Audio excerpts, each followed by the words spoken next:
All right, I was just explaining stuff to people. What I might do instead is just throw you two under the bus because you missed last week. So why don't you give us a quick 5 minutes spiel, who you are, what you're here for, what some of your goals are for this program and why you're doing it with us.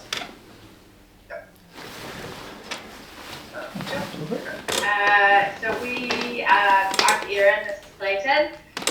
Our business is Baron Castle House. We make chocolate. We have a lot of fun doing it. Based in Wellington, yeah. We saw Stanley at the business conference last year. Oh, yeah. Wellington. Yeah, nice. We've been following you since then. So we were quite excited to sign up because we're in a bit of a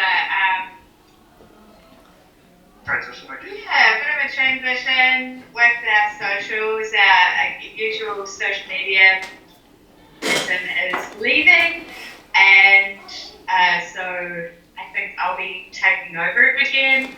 I do bits here and there, but I kind of just let it go by the wayside.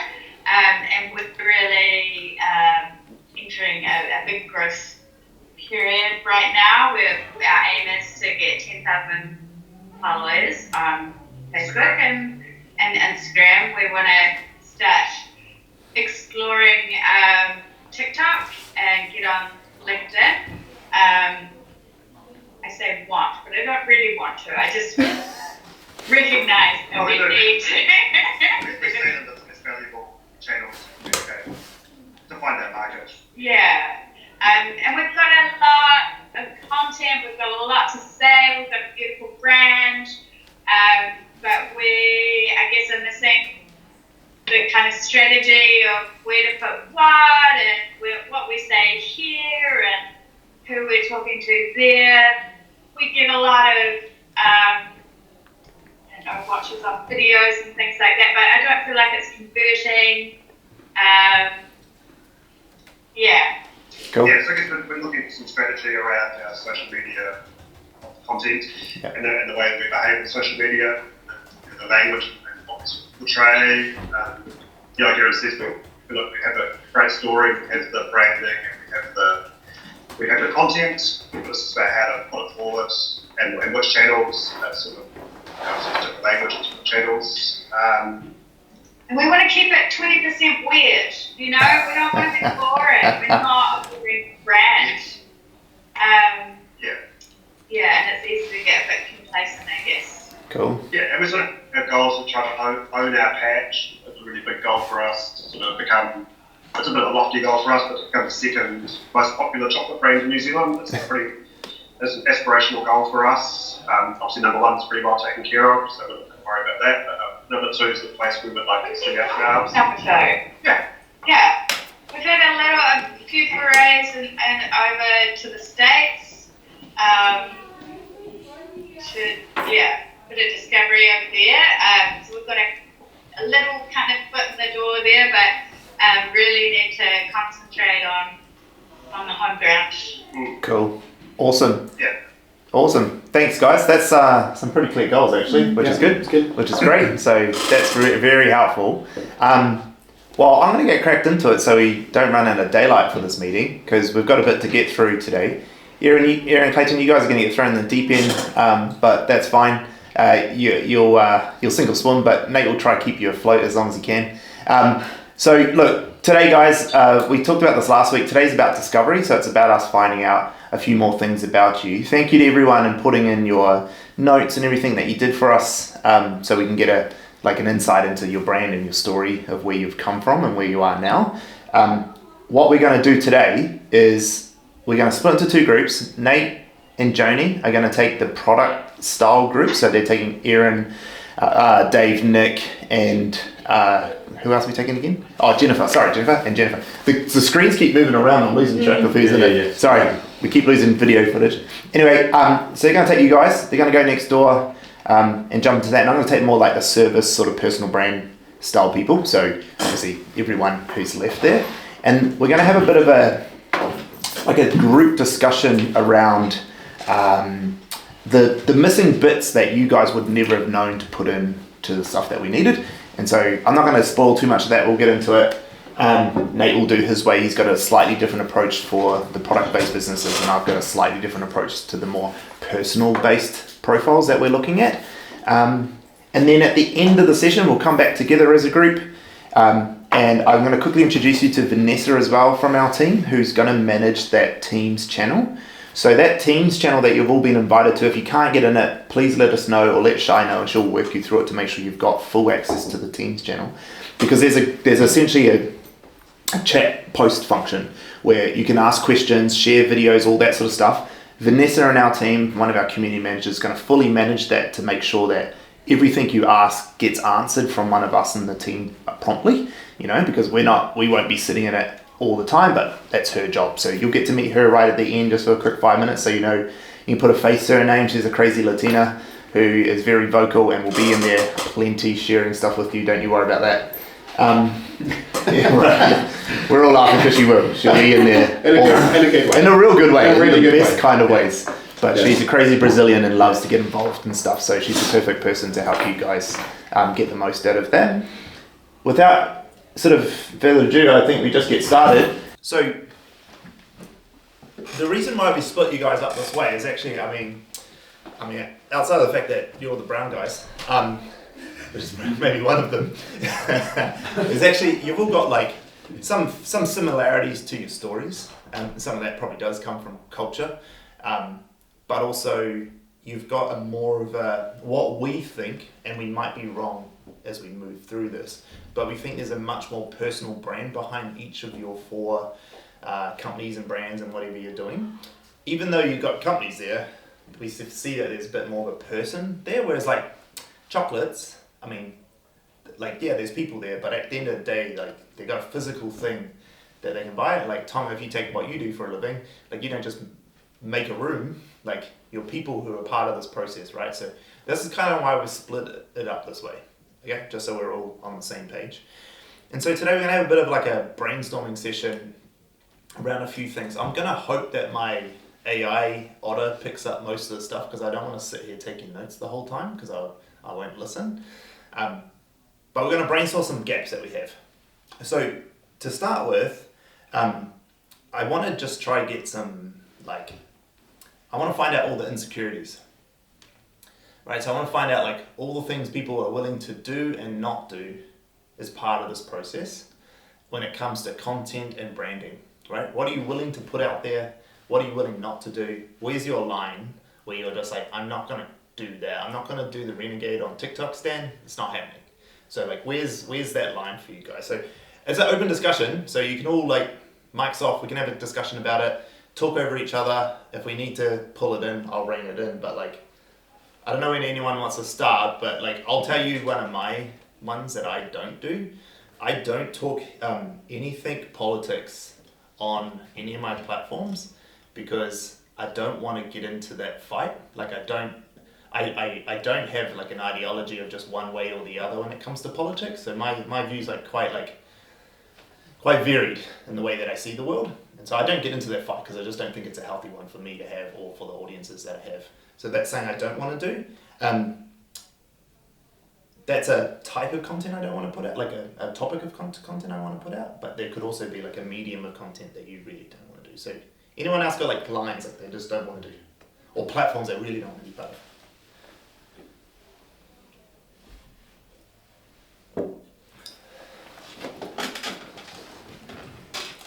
If group discussion doesn't work, I'll single you all out. So don't be a room full of brown people fucking trying to be quiet, right? Don't be shy.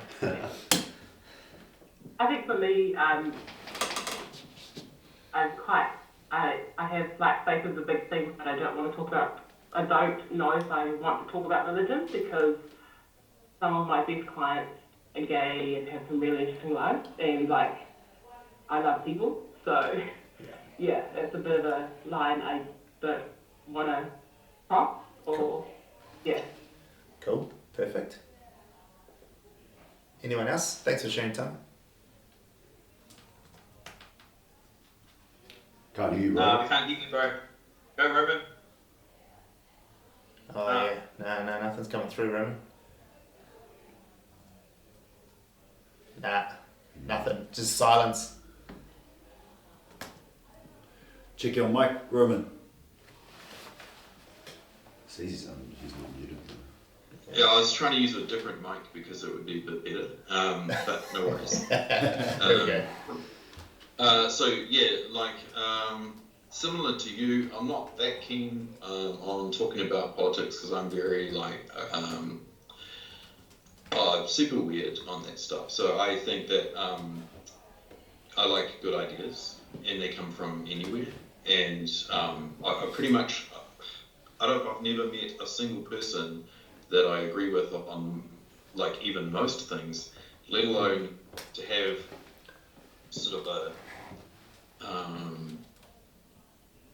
let alone believe that somebody can represent me in that space. So I think, if I look at the political sphere, there's nobody who looks or thinks like me. There are no developers. There are no artists at all.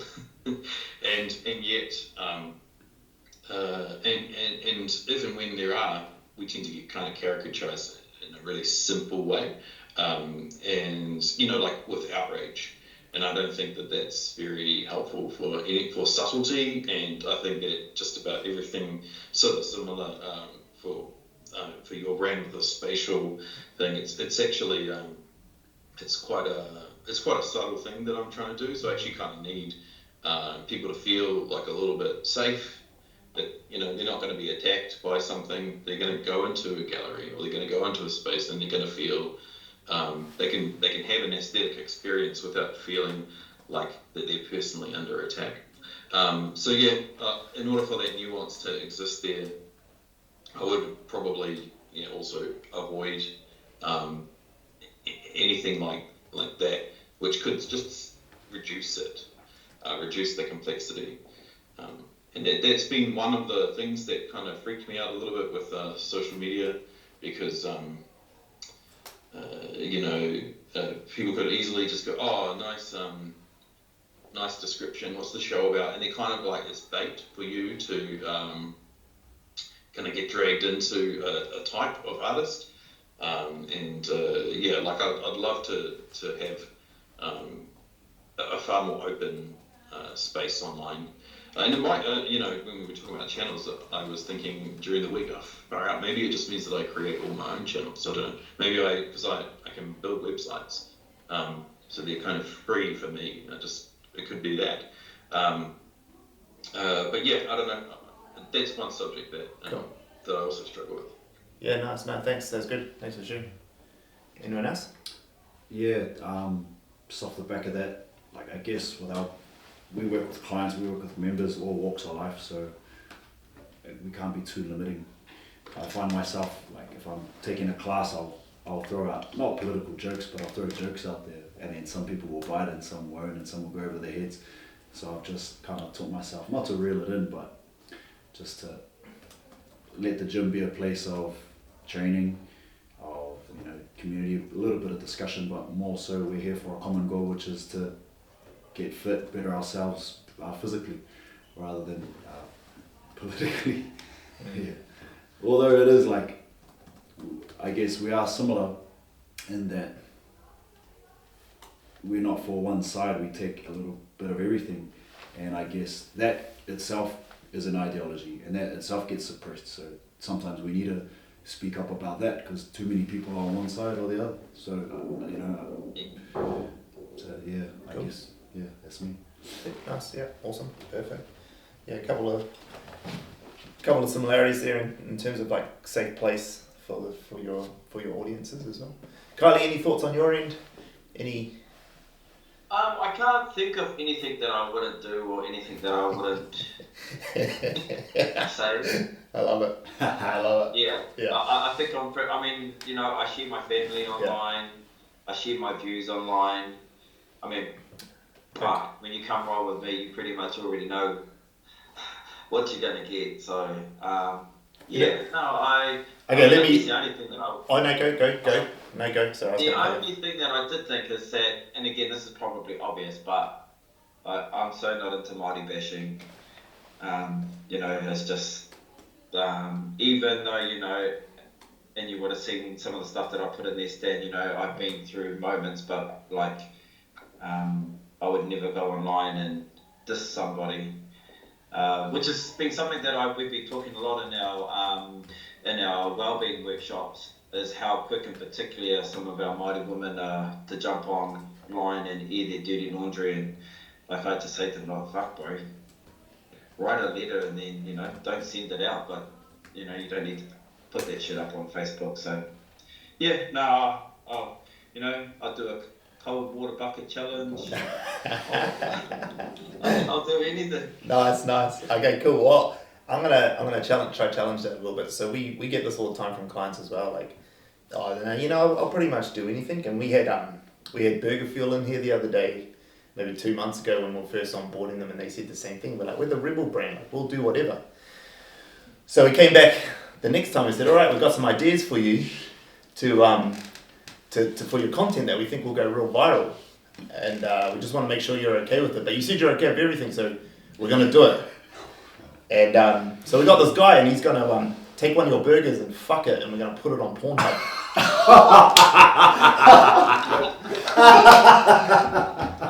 Nah, that's crazy. And they're like, oh, so not that. Oh, we wouldn't do that. And I was like, oh, so there's a line, is there? So there's a line that you... So not that. Yeah. I was not expecting that. As long as I don't have to eat it. And so it was a joke to be extreme that, like, we take some assumptions that, oh, of course I wouldn't do that, right? But actually, like, I guarantee you there's a burger brand in the world that would take that and go, you know what, that's funny. Like, that's funny as shit. We should do that. And so lines are relative, right? They're relative for everyone.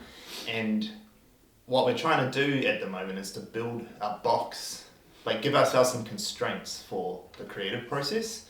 And like, Roman, you'd understand this in your work, and probably you too, Tom, and the work that you guys do, is that, like, if you're just given an open slather to do some specific project, it's actually it's harder than having constraints.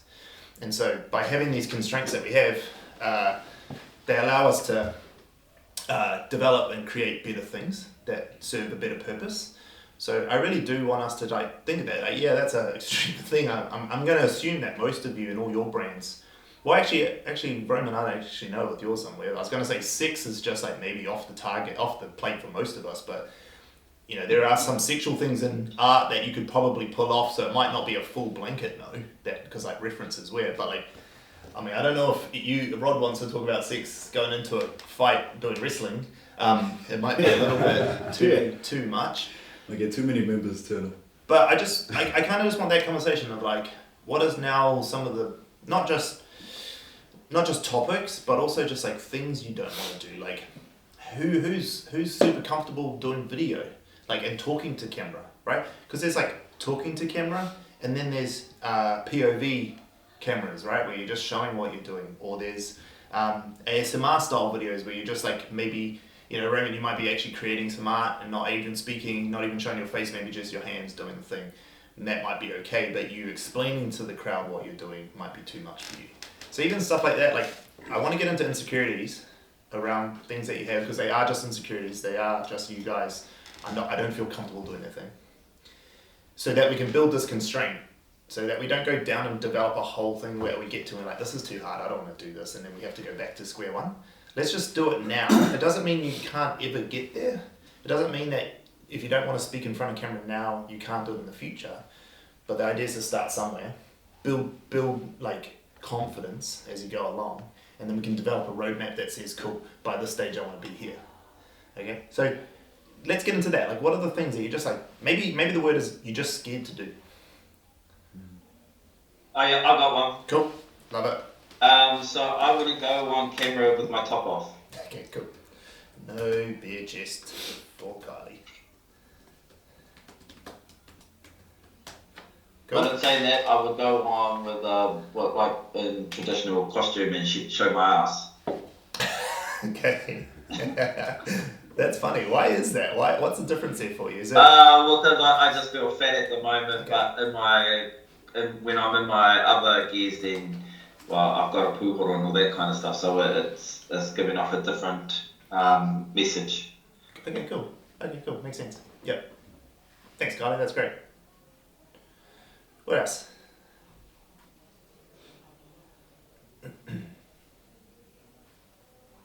I find that, I guess our gen in particular, there was a thing growing up called being an eat-ass. Yeah. And then so, so you fast forward to today, and then if you keep that same mentality, there's a whole lot of eat-asses on social media. And one of my insecurities is becoming one of them. Yeah. So how do we, sell our product or be on camera, come across like genuine without being too much of an eat-ass? I've got heaps of mates that, Yeah. they're a little bit too caught up. I feel they're a bit too caught up in themselves, but that's just my bias from upbringing. I don't want to become that, but I still want to do something. Okay. Whether that is less content of myself doing, hey guys, blah blah blah, and more content of others. I find that that's a good tool to get around it, but I just thought I'd express that. That's cool. Let's just define eat-ass for a second. Now let's define it, because I think it means different things to different people. And so, like, from your perspective, Rod, like, what does that mean? Like, let's try to find it a little bit of, like, what are the characteristics of an eat-ass? Like, what are other words that you can use to, like, synonyms that you can use to describe it? Yeah. I think, without too much detail, people who like the sound of their own voice a bit too much. Like, I don't know. It's an insecurity on my part. Yeah.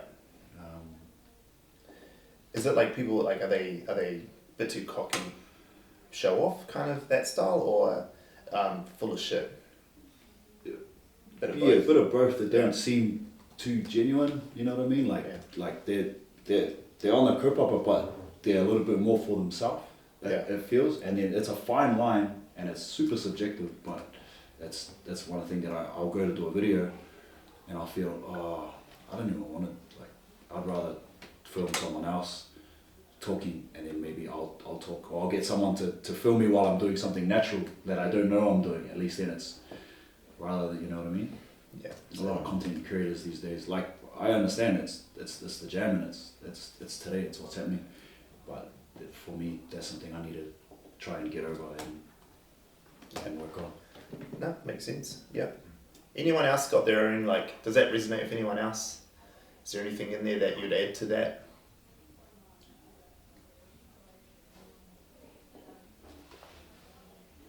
No, and I don't know if this is similar or if it's different, and it's not something necessarily that I wouldn't do, but I think it's a barrier, and again, because we're all the brownies in here, it might be similar, but it's this whole concept of having to be humble, and particularly in Te Ao Māori. So how do you get past putting your kaupapa out there when, we have that saying of the kumara doesn't talk about how sweet it is. And it's something that I've gone through in probably the last 5 years, is that I've taken the spotlight that it's not about me, that it's about the kaupapa, and so therefore it's all right to do that. Yeah, makes sense. Yeah. Yeah, bro, that makes sense. Yeah. Perfect. Yeah, so and I'm not too sure where that sits with everyone. Yeah. It's definitely like I've watched your content, Cardi. It's definitely like an evolution of where Rod's sitting. Rod's kind of at this place, like, how do I show this thing? And you're going, well, I don't care that some people might think I'm being an eat-ass, but you're not, you're not, because you're just showcasing the kaupapa, and that's all it's about.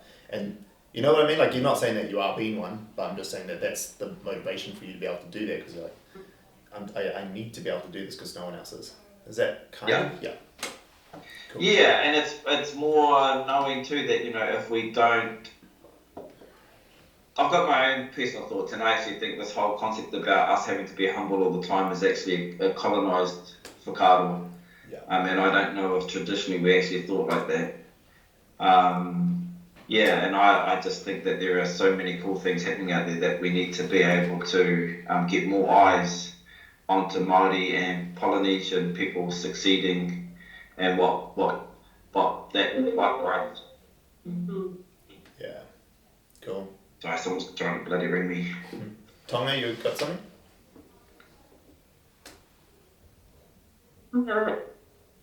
When I post random content, for me, the eater up of the ego has never been the problem. It's the vulnerability that's the problem. Cool.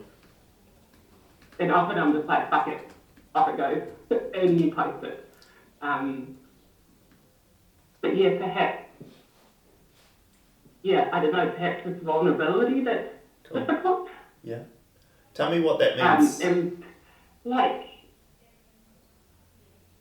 I guess being, just being honest, like sharing, like, I don't know, what have we shared? Just like the boring stuff that we do at work, the hard stuff, the, going off to site and standing on shit, and turning up to site and I'm a female and you're lined up with all these men in trading gear and you just feel like a dickhead, like you don't belong. Like, I don't know. So some of that, like, talking about some of the failures, talking about some of the real shit that actually happens, that you're worried about doing that? Is that what you're saying? You're a little bit worried, but you want to? Yeah, and even when we're kind of sharing renders of spaces that we've designed, and then they never get built. Yes. Yeah. Because the client was like, oh no, I don't like it, or too risky, or whatever. So it's like, you can share all this cool stuff that, like, oh, we've just designed this, and then you never are able to share it in real life because the client didn't want to build it. And sometimes it's like a bit of a hit on your ego, because like, well, maybe I did a shit job. So I'm like, no, actually we did a good job, but the client was just too scared to take the risk and do something really bold and unique. So, I don't know, What would you say to that client if, like, you could say anything you want to them about their fear of doing something bold? I've never told a client that they're making the wrong decision, but it has come full circle where we've finished the build and they come back and say, I wish we had done this, and this. And then that's my validation. I'm like, I was on the right track. But I think with the whole eat-ass and ego thing, I always think, if my grandma watches this on Facebook Live or whatever, I want her to still know that it's me. So if I'm doing anything that doesn't look like me, she will hit me up and be like, what are you up to? Like, who asked you is this? And I think my family will give me shit if I, jump on social media and be something that I'm not. So that freaks me out. I would rather be vulnerable and honest and just, be brave, rather than like turn up and be a dick and pretend to be this big flash designer or whatever, because my family will pull the trigger real quick on that. Cool. Yeah, makes sense. Perfect. Okay. Anyone else? Any more to add to that conversation? No? Okay. What else? What other lines? What are some of the other things that you just definitely won't do, don't want to do? Like, what about platforms? Has anyone got a platform that just like, I don't want to be there. I just don't want to, it might be right for me, but I just can't be bothered or don't want to be there. Probably Twitter is like that. I mean, I had to sign up to it to sign up to other things, but it just seems really of a low. It's too combative. It's not kind of open. Yep, that makes sense. Yep, cool, easy. Mine's similar, and only because fucking hell, I'm finding it hard to do like three. So I wouldn't do Twitter, Thread, Snapchat, but I wouldn't mind having a look at, I don't even know what it's called, is it Switch? Like that live streaming. Twitch, yeah. Yeah, because I think what we do is like totally different, and it might, so enough a Māori guy that Carver that made it has got a big following on there, so. Yeah. Cool, love it. Rod, Tonga, any platforms you just like, nah, keep me away, keep me out of that? Well, for me, I got. I've got No, you get Tonga. You go, Tonga, and then we'll go Rod. Sorry. I've always struggled with LinkedIn. Like, I just feel real judged by all those professional people. Are you getting judged, or you just feel that way? I probably just feel that way. Yeah. Because often I will see those people in real life in like some fancy bougie meeting, and like I turn up in my jeans and my sneakers and my t-shirt, you know, because I'm going to a building site after this, and they turn up in their suits. And in that space I don't care, but I feel like on LinkedIn there's just a bit more exposure. Yeah. And I don't know if my casualness takes away my credibility. Got it. Does that mean you want to find the way to turn up on LinkedIn, or you just don't want to turn up there because it's too much for you? Be me on LinkedIn, but I feel like I can't be me. Okay, so if we can find a way for you to be you on LinkedIn, you'd be keen to do that? Yeah. Okay. Cool. Rob?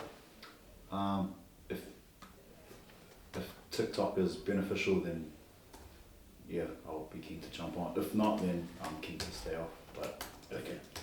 yeah, that's pretty much. So, TikTok only if it's relevant. Yeah, if it if will help the business and the brand. Is there a reason for that? Just because I feel I already spend too much time on social media. Got it. So, man, yeah, and just the extra platforms, which is fine. You know, you can manage it, but if not, sweet. If so, okay, cool. I'll manage it properly. Sweet. Okay. Anything else around like just what you don't want to do? Like, just even if you think it's assumed, it's probably not. So just say stuff, because like whenever we work with clients and all the campaigns we do, the only reason we lose clients is when they aren't truthful at this stage with us, and then we go in and we start making them do something, and then a month in they're like, I fucking hate this, I should never have done this is terrible, I quit. And we're like, well, fuck, I asked you at the beginning, I sat in a room with you and I said, like, what don't you want to do? You didn't say this, it's just a fucking LinkedIn post, like what are we talking about, you know? So like, what I don't want that with you guys, because you guys are in a different space as well, because you're working through this on your own, so you won't even go do the homework if it's saying you don't want to do. So we really need to be clear here before we move on. Like, what is it? What are the constraints? Like, where do we not want to be? What is some, like, you know, we talked about being EDAS or like being genuine or trying to talk from this authentic place. Like, getting specific on the things you don't want to do, or like specific examples. There might be a particular creator you're like, I do not want to come across as that person. You know, like, who are these things, and let's work through them now. So we don't get into week 5 and then you guys aren't turning up doing your shit and then you quit because you're like, I'm too embarrassed to turn up because I don't want to do the thing. You know, we don't want that. So we've got to get through this now. Just lay the foundations right. I got another one then. Cool. Thanks, Carly. I think that there are some real cheesy, mighty creators out there that do the real hoary humour type of thing. And I don't mind being humorous, but I think, you know, it's, I was going to say who it was, but I won't. I just think that they're being hoary because they know that it's going to get views. It's degrading to a culture, eh, bro? Yeah. Yeah, and so I wouldn't do that. I think there's a difference too between Māori humour and some of the stuff that's being put up by some of our young Māori creators at the moment. Yeah. Yeah. Cool. Perfect. Makes sense. Yeah, that sort of stuff's great. Thanks, Carly. Mine's less kind of direct on that one, but it's kind of I think it's in the same line. I don't want to do anything that's essentializing. Yeah. So like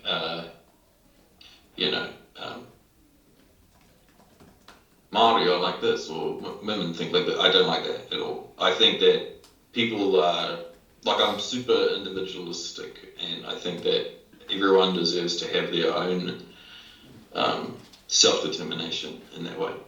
And so just stereotypes, maybe. Although it's tricky because I know that this is slightly how it works. We just have to kind of talk about it. Cool. Perfect. Thanks, mate. Yeah, that's perfect. Yeah, totally get it.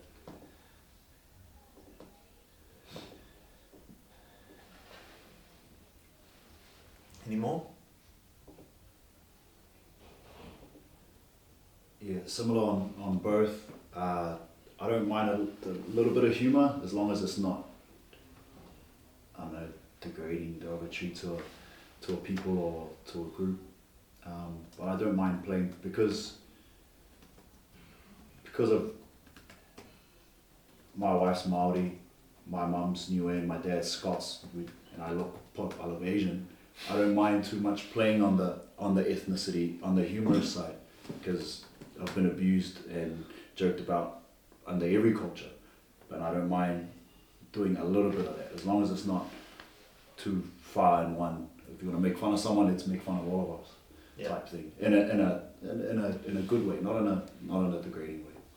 We talk about in our team as like we're allowed to have banter with the people in the video, but we can't make jokes about someone who can't defend themselves. So like we have a real strong thing in this company that like no one I pulled videos off because the guys have put them up where they made fun of someone else on the team, and I pulled it off because I was like, that person's not on the video, they don't get a chance to defend themselves, it's not right, like don't do that, you've been a dick. But then if you're in the video together you can banter, because banter's normal, like banter between people is normal, it's like a thing we all do, it's like a bonding exercise. So is that kind of what you mean? Like I can have a joke with you if it makes sense with the two of us where we can do this, but you're not going to like outright tell a joke about another type of people or person just for the sake of getting a joke. Yeah. Pretty much. Cool, makes sense. Okay. I wouldn't do forced crying on camera. Forced crying. Okay, so you don't want Joni. You don't want Joni in your TikTok. My daughter could. But so in our wānanga, like there's a lot of emotion, and we capture that sometimes on our long form content, but it's genuine. Yeah. But what I've also started seeing is like people like having bad days or something, and it just happens that they've got their camera rolling and they're crying into it. I can see that that's a setup, and yeah, I wouldn't do that. Cool. Yep, perfect. Okay. If you got more, come back. You can share them later as well, because this is a bit of an open group and we're talking about insecurities. But I kind of want to switch it now to the opposite of all this. Is like, what are the creators or the type of content we've seen that were like, man, I'd fucking love to be able to do something like that. Like that guy's cool, or that girl's cool, or that company's awesome. Like I really want to be like them. And then the more specific you can be, the better. And then we'll unpack like, what does that actually mean? Like, what do they do that's different that you want to replicate? Is there anyone, and like when we get into this actually, just before we go too far, we're not talking about social media, we're talking about brands. So content comes out in all forms. It can be social media is what most of you are used to, but it can be like billboards, it can be TV, it can be radio, it can be movies, it can be a play, a musical, it can be art, like, you know, physical art, digital art, it can be everything. The way a brand is portrayed is what we're trying to get here. What are some of the ones that you guys love that you think, man, you know what, if I could be similar to that in my own way, that would be cool?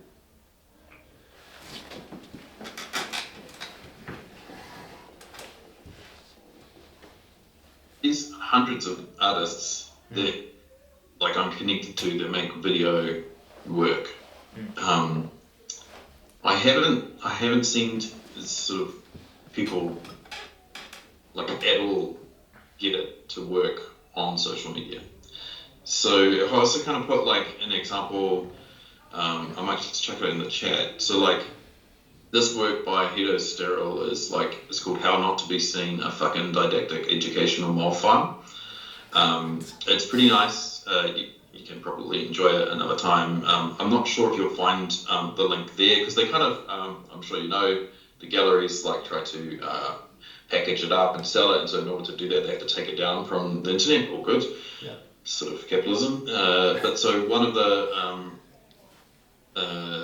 things that I haven't seen somebody get it really working. Another one that I actually helped to curate this into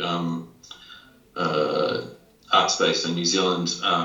He kind of, I've forgotten his name momentarily, but basically like these very, very quick videos with just like very simple interactions.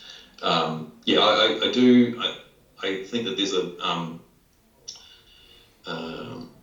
there's a big space where all of the richness of art could actually kind of interact on social media in a cool way. And part of my motivation for this is actually to try to get it to work. I'm not sure if it can. It might not, but I might sort of send a list of stuff that I think is cool. Please, that'd be good. And YouTube videos and artworks that I feel like are part of my whakapapa of art, so like my work in history and stuff, but it's not at all sort of displayed in galleries in New Zealand, and also it's not really something that I've seen anyone do well. There's like Amalia Ullman, who you might know, she's sort of done it a little bit on Instagram, like with sort of very scripted kind of fake things, like he just goes to hotels and hotels and hotels, but they're not real. So there's a big group of that sort of stuff, and sometimes it's called post-internet, but the idea is that it's just done with the logic of the internet. That stuff I really love it, and it would be nice to find a way that my work could fit into that space. When you say the word work, what do you mean by, what is it? What's the metric, or what are you judging a piece of content on to say that it works or not? What does that mean for you personally? That's interesting. Yeah, because it might not be necessarily like getting 10 million views or something. Maybe I can describe it. I showed students Bruce Nauman's work walking exaggeratedly around the perimeter of a square, which, if you were to sort of try to find a solid metric, he'd be the number one in the world who's alive.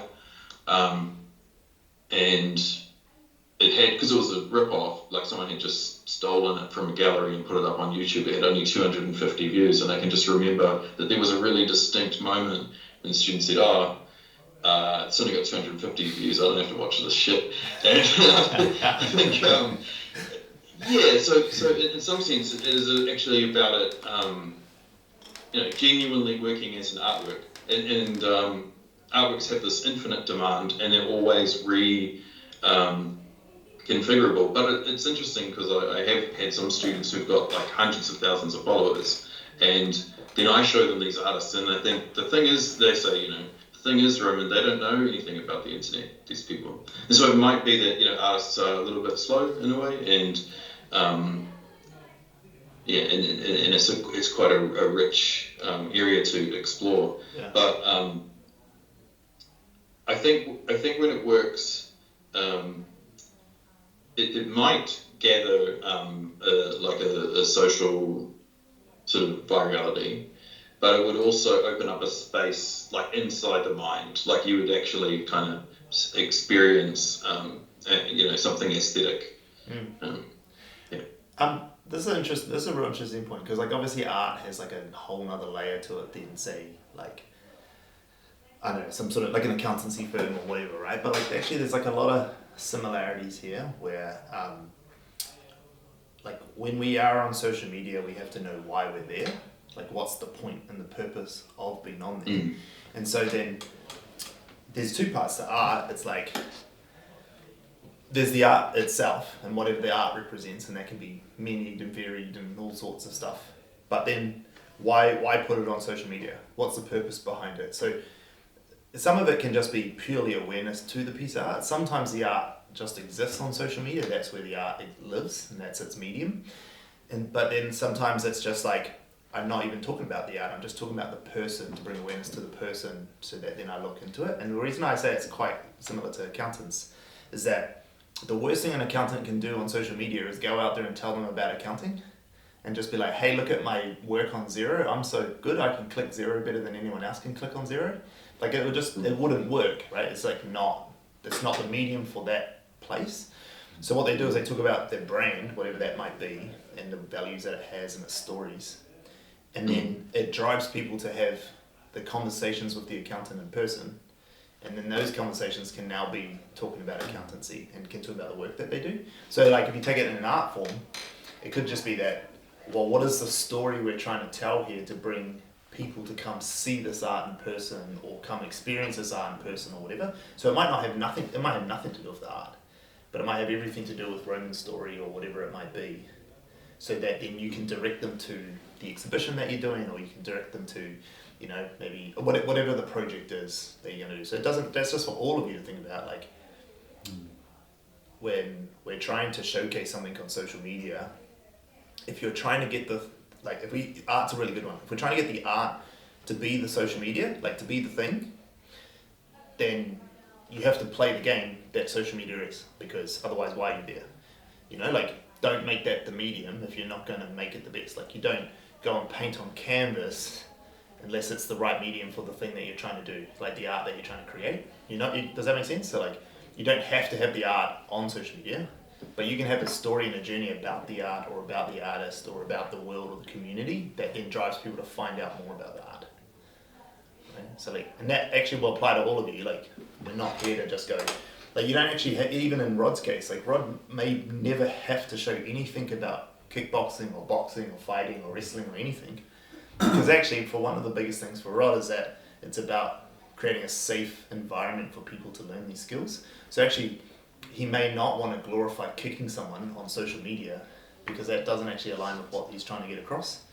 But then that would seem silly, like a boxing gym never showing any boxing content. Like that, everyone would be like, oh, but that's dumb. It's like, you wouldn't tell an accountant to put up a spreadsheet. Like, what would you get out of that? But you might go to Rod's gym if you feel like, especially as a parent, like Nate's son started kickboxing at a gym, and he's petrified. And after he heard Rod, he's like, fuck, how do I get my son to his gym? Because I feel safe, because I don't feel safe with him going inside the gym because these guys just want to get him into a fight as fast as possible. I think he's already signed up for his first fight, It's like crazy, It's like, he's like, this is mental, like, why, he's 14, like, what's he doing, So, does that make sense, like, a little bit? Like, so, if you think about that, Roman, like, then when you send some of these examples of people that you think might work, what is it working towards? And I think it's a good question for all of us to answer. What's our purpose of being on social media? What are we trying to do? So what's the metric we want from that?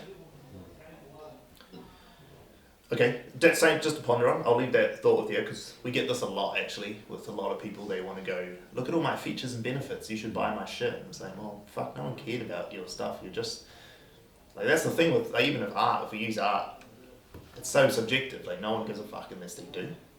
If they do, they really care. And if they don't give a fuck. So, like, it's the same with accounting. It's the same with anything. I don't care. But it's really hard to not care about people, even if you, like, dislike them. There's still a level of care there. So that's why we're trying to, like, this group's really good because we're talking about human stories. Anyway, I'm going to shut up and I want other people. What else? What other places have you seen? What other social media have you seen? What other brands have you seen that you love?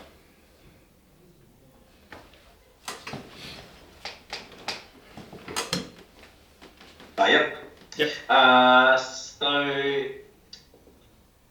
two different kind of types and one kind of, they both actually are aligned to what I do, but more in the healing space. There's a group over in Aussie called Amend, AMEND, so they're a bunch of mainly Kiwi boys, and so they're just documenting them going around and holding space and doing breath work. I really like the way that they capture the emotion, which is very similar to some of the stuff that we do. The other person that I like more on Instagram and more because of his picture is Awaken, Owaken Breathwork. He's actually a Kiwi fella, but I like kind of like the fashiony, arty type of pictures that he has there as well. I really like those. But then more in our community type of wanting to grow just the awareness and the tribe and being content creators. I really like Mr. G. I like how like his is quite raw. It's just him and his wife, and it's normally his wife on their phone, and she's following him around doing all the different projects. But you can get the real community vibe on Mr. G each time he goes into a community, and then he just like floods them his channels with different posts, mainly videos. I like I think it's Matai, the Polynesian watches. And again, so they've just been going out and doing like street interview type of things. On that same respect, there's a group of Māori creators called Tuku, Tuku Collective. They're similar, they're just highlighting Māori in different spaces. I really like the way that they come off. And then in a wider sense, in terms of our family, just the challenges, so, you know, dad versus girls, and even with the different group that we have within Hawaii Kura, challenges I think would be a cool thing. Cool. Yeah. Awesome. So I think it's a mix of like just doing interviews and just chatting with people. Yeah. Interview style content, cool. Also, I thought, like, in terms of on Instagram, there's a couple of people that I really like, and it's like kind of hard to explain actually. Like actually setting up on almost like a fashion show, but giving it a Māori twist type of thing. Kind of like, and again, this probably isn't a good example, but like a Māori twist using our staff, but in like mafia type of setup. Love it. Cool. Perfect. Thanks, bro. Who else? Anyone else? Well, there's only two left. Tonga, bro. Yeah, bro. There's I guess we're the creators, so what we like might not always be what's gonna get the likes, right? Mm. So in saying that, I like instructional videos just because I'm a coach. Yeah. There's a guy named Coach Subotic, I think. He's Subotic. I think so. He's European, and he's it's basic and it gets to the point, and he just shows techniques, and sometimes he'll do a flash to a fight where this technique is used, and then he'll demonstrate the technique, and that's super helpful for me to see it in motion and then potentially use it in my classes. I like that kind of stuff, like relative training to fighting. Also like the highlight reels, guys who do highlight reels of fights and stuff, just being a fight fan. Not a lot of people do, because not a lot of people follow like a journey of training all the way up to a fight. There's not many people who do that, so that's one thing I kind of want to play on. Showing everyday people their journey to the fight. Like, I followed a few pages who I thought might do that. They don't do it very well, but I thought something like that would be quite awesome. Cool. I like the interviews, like Kylie said, interviews or podcast type things where people are, you know, just being vulnerable and stuff like that. I like that kind of content as well. Cool. And typical fishing or diving content. There's a guy, Ollie Craig, is a Kiwi fella, and some of the other boys, they do awesome content, outdoor type stuff, which I don't know how we could simulate it, but that's the stuff I enjoy. I'm not sure that that's the stuff that's gonna you know, Work. yeah. But you love it, yeah. And you find it easy to do that sort of stuff because you love it. Yeah. Yeah, cool. That's perfect. Yeah, those are some great ideas actually. The those instructional videos of like watching someone do a thing that everyone knows, like say a UFC fight or whatever, and then having someone break it down for you. That sort of content goes really well, even outside of fighting, like anything, like even in marketing. There's a couple pages we follow as a team where people are showcasing. They're like, see this is what they did. This is how they did that. You know, so yeah, really cool stuff. Cool, Tonga. I kind of have three kind of headings that I enjoy watching on social media. I really like this company called QBS on Instagram. Yeah. He's a builder, but he's just like really, really good technical stories Yeah. about technical construction, and I love that because I just love that technical side of construction, and people don't realise to make things look so perfect. You got to go back to behind the jibs, behind the framing, and the drawing, and how do we make that legal? And you know, so I really enjoy the technical side of that. And he builds quite a lot of like very complicated and challenging projects, which is very much what we do. Like we have to try and solve some really bad spaces, and all people see is the pretty finished side. And they don't realise what went on behind that wall and behind all the wiring and the plumbing to get that. Yeah. So I really like his stuff. He's also, he also kind of shares behind the scenes, like as a business owner and as a builder, and the industry and how it works as, you know, a builder owning a building company and running teams and money and landing jobs and stuff like that. So I really enjoy that content. And he's pretty black and white. He's pretty sporty. Like when he posts stories, it's not pretty. Yeah. You know, but the content is real solid. Cool. What was that? QB, did you say? Queen Bravo? No. QBS. QBS. Yeah. Cool. So a lot of the really good building companies out of Auckland, those guys have all kind of worked with Freud at QBS at some point. Cool. Yeah. And I really like wholesome whānau, you know, like stuff. There's a guy on Instagram called 1 Minute Gardening. He's from Gizzy. And he like plants. He's got this massive garden. But his content is just really wholesome. He's this kind of old Māori fella. He's got a young family.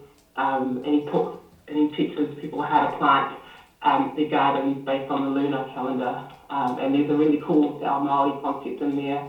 And it's just wholesome, you know, like it's whānau sitting down having a feed and he's sharing like, you know, his harvest and things like that. And I really like Lewis's content on TikTok. And again, it's like whānau vibe, but wholesome. Like, there seems to be like something really cool and nostalgic about it. I'm not sure what it is. What was that one, sorry? What was the name? Lewis. Lewis? Yeah, on TikTok. Oh, Davies. Davis. Yeah, I think that's his last name. Yeah, cool. Yeah, love it. Yeah. And then sometimes we try and post some funny, like, studio stuff that we get up to, like, but it's kind of hard to translate it onto, like, a picture, or it's sometimes not, we can't quite capture it in the moment. So I really enjoy some of, like, the office banter that the attention seekers do. I really haven't seen really good banter and kind of cool, kind of fun, casual stuff on social media by other studios. Most what I have seen looks a little bit forced. But yeah, just kind of like off the cuff, funny jokes and yeah, that sort of stuff is quite cool. Cool, perfect. Yeah, perfect. All right. Let me just make sure I've got everything I need. Roman, what I'm going to get you to do is I'm going to get you to send me those things that you said you're going to send me as well, some of those links and stuff. And I've got some of the names, all the guys that you sort of highlighted, all the rest of you, and so I'll go through. I got that to sort of go through and dig into. Okay, so that's kind of got some of what we want to do, what we definitely don't want to do. We've kind of got your stories and whatnot. What we're going to do now is that like a little bit, like you can actually take some time for yourself now. Like we'll take like, I think we've got 35 minutes left, so before the rest of the guys come back in. So we're going to take like 15 minutes to like 25 past 10. And you can turn your video off if you want or whatever is right for you. But all we're going to do here is just like start to think about like our purpose, our why. Like, and the way we think about this is like, it's the reason we get out of bed. And it's the real reason we get out of bed to do the thing we do. Like, in our business, it's like, it's often for business to be like, oh, you know, I want to help businesses make great content and show their brand off to the world and all the sort of bullshit, you know, that marketing agencies might say. And we sat in a room, we're like, that's full of shit. Like, it's not at all why I get out of bed. Like, we get out of bed to do cool shit. Like, we want to do cool shit. Like, we do stuff for clients because then they pay us and then we can use that money and go do some cool shit as a team. That's what we do. And like, I, as a founder, and Claire and I, like, we don't take a lot of profit out of the business. Maybe we should, but it all goes back into doing cool shit.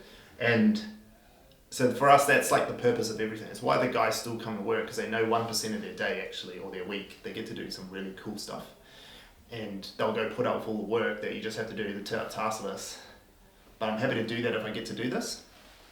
And then the second part of that conversation for you guys, you don't have to get this perfect, by the way. I just want you to have a little think to yourself before we talk about it. The second part of it is, what can you be the best in the world at? Like, what is the one thing or combination of things that you can actually be the best in the world at? And that's a real hard question to answer, sorry. For us, we see it as being we call it attention incubator. So we think that what other companies don't do and what we do best is that we can create an environment that incubates the ability for our team to become attention seekers, is our branding, but creators. Like, get them to become creators themselves and express their own story and become storytellers. We think that we provide an environment that other businesses won't do. Like, we spend a lot of money and time developing our team to tell their own story, not ours.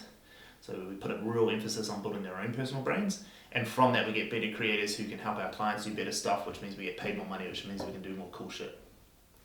Right? So that's kind of how it flows in. So 25 past, you got 15 minutes, just have a think, write some notes, journal it. If you want to ask, I'm here. Just shout out. You can turn your video off if you want to turn it off while you sort of deep think. And then we'll come back and we'll sort of have a little bit of a discussion, okay?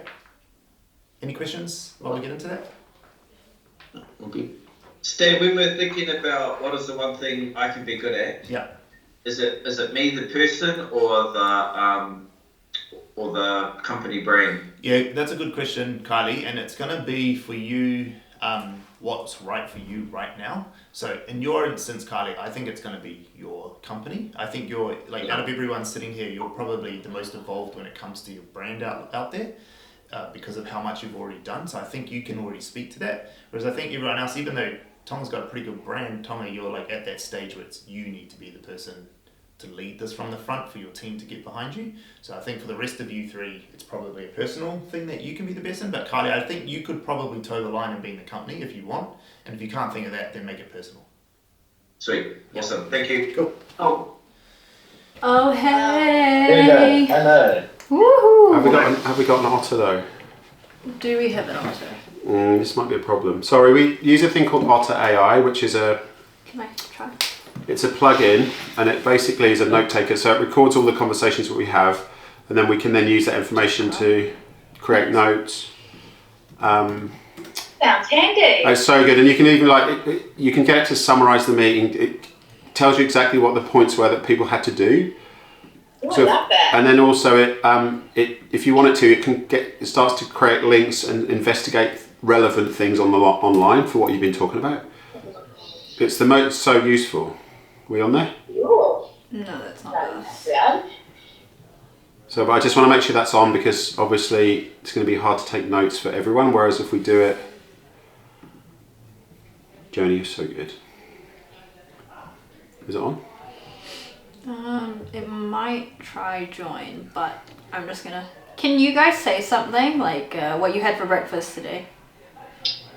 Coffee. Usually with some apple eggs and eggs. Open up. It's And lovely. I want the otter to make otter noises when it comes on. Is that how an otter goes? This is more of a seal, I think. Yeah. It's only catching Yeah. a few of them. It's only catching a few of them. I'm just going to go and just talk to. Oh yes, I got it. We got it. Perfect. All right, there we go. Oh, here it says admit. There we go. So I can stop this. I just need to Oh, move them. there we go. Sorry, Nick. That's perfect. Yeah, that should be good. That's fine. Sorry. Yeah. Okay, perf. There you go, we're in. Yay, she's All right. in. Hello, welcome. Right, so I'm just going to tell you a bit about my background and why I consider myself qualified to do this job. So I've worked in advertising for nearly 30 years in London, New York, Amsterdam, Stockholm, and now in Auckland. My How old background. does that make you? I'm 51. 51 years old. I'm older than everyone here, I imagine. So I'm very wise. I started off in production, and then I worked with a guy who was an art director, and I became a creative person. But in the traditional advertising sense, people like become a team and they work through their career as a team. I thought that was stupid. So quite early on, I was drawn to both agencies and people that were willing to, I guess, leech off each other. So I spent my career not as a group team in being a creative. I spent my career as an individual creative person who team up with the relevant skill set to get the job done right. And as a result, I learned a lot, which is, again, my kind of person. I love learning and I love doing new stuff. So that's taken me all the way through. And so my big clients were Nike Global, Adidas Global, like big fuck off clients. I work with Google. So I've got a lot of, and within that I learned all of the different things. And that's led me to now be the head of strategy here at The Attention Seeker, because I just understand, like I can edit, I can film, I do all the jobs, but that's given me it's put me in a really good position to be able to strategize with clients because I just understand the whole breadth of the whole thing. So that's what I do. And Joni's my sidekick. Yeah. Who I've said, and that for me again is really important because I'm old. No, but you know what? You tend to get stuck in your ways and believe the things that you've been told or you've learned, and they're not always right. And also, I'm not as close to the world as it is now as I would have been when I was younger. Yeah. I still watch broadcast TV. I like the physical magazine. Like, these things aren't. That's not relevant to some of the people we need to talk to. So it's really good to have a mix. And Joni's got tons of experience in stuff that I don't know. And that gives us a really good mix as a team. Yeah. We come at it from two angles. I learn as much from Joni as Joni probably learns from me. Mm-hmm. And I think that's just a really important thing to, like, it's not, I don't, what we do is subjective. It's very hard to be really good at something that's subjective. Yeah. It's good, it's easy to have a lot of experience that helps you, but I'd never claim to be an expert in this because it's subjective, right? You can't be. How can you? You can be an expert brain surgeon because if there's a problem, it goes wrong and there's an outcome. Whereas this, it's some stuff. And I can lend my experience to you and to guide you in what I think's right and where we should be going. And that's like the best. I'll do my best in doing that. Okay. So the process we're going to go through today, the things that I need to determine for all of you is your purpose as a business. So that's why your business exists beyond money. So we need to establish what that is. We need to talk about your target audience. So what you believe your target audience to be. Where's the low-hanging, I hate saying low-hanging fruit because it's such a shitty cliche, but what is the low-hanging fruit? What's the secondary audience? And then what's the long-term plan? Your tone of voice, how you speak as a brand, how you come across, what kind of a person are you as a brand, and your values as a brand. Like what is it that you, what are your principles? That, I mean, all of these things, you'll have your own, but we probably need to like steroid them up or change them slightly dependent on that audience. So they're the four things that, like, because I've got the background information, which is awesome, but I think for me that getting those four things nailed today will then lead me on to like your visual stuff and all of the single-minded proposition, which I'll work, like that stuff will come, but I just need to get some of this stuff out of you as a team, and then I can then fill in the gaps for you, and also I want to do this with you, not just tell you what to do. So I think, and it's important for you guys to understand the process, and then if you want to change stuff, you can. So we're going to do this. You're going to do the work. I'm not going to do the work. You're going to do the work. So what I need you to do, what time are we on? We've got about an hour and... Wait, is this 2 hours? It's 2 hours, yeah, we've got about an hour and a half. So we'll probably do half 20, 20, 20, 20. Yeah, probably do 20, 20, 20, 20. So would you have any idea what your purpose as a brand is beyond making money?